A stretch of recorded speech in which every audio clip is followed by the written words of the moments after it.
Hello, my name is Arthur Koster, and I'm here to discuss globalization.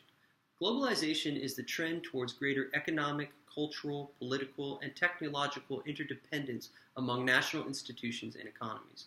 What this is essentially stating is that globalization is the partnership between national institutions and economies to allow for exponential growth. Without partnerships, nations would have to depend solely on themselves to produce, to build, and to grow. Partnerships allow nations to utilize their own opportunity costs by allowing other nations to produce goods that they are best at producing and then trading for those goods. This allows for faster production and for faster advancements. It also allows for the allocation of materials and monetary funds to be used for perfecting the production of any good or service that that nation desires.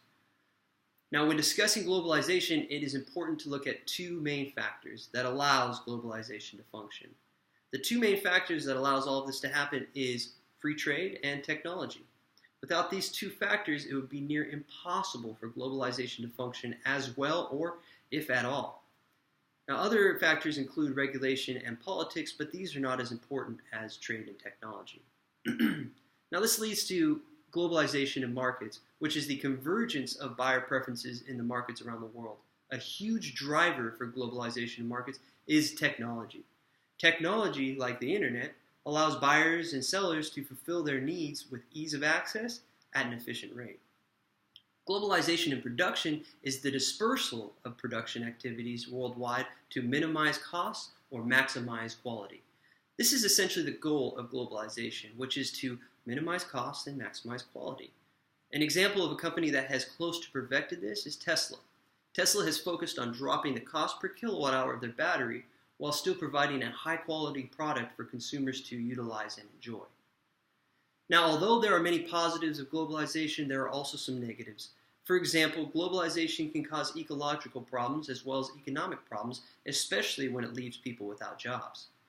Globalization focuses on the transportation to distribute and communicate, but unfortunately, it puts the world under siege as carbon emissions continue to pollute the environment. The economy becomes threatened because competition forces companies to seek out the lowest monetary expenses to produce the desired goods or services. In doing this, businesses cut costs by moving to countries with low expenses, which takes away jobs from industrialized countries and creates jobs in economically disadvantaged countries.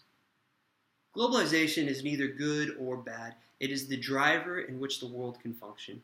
However, there will always be repercussions that will constantly need to be tended to as we continue to grow. It is our responsibility to take care of these loose ends to ensure a bright future. Thank you for taking the time to listen and to watch.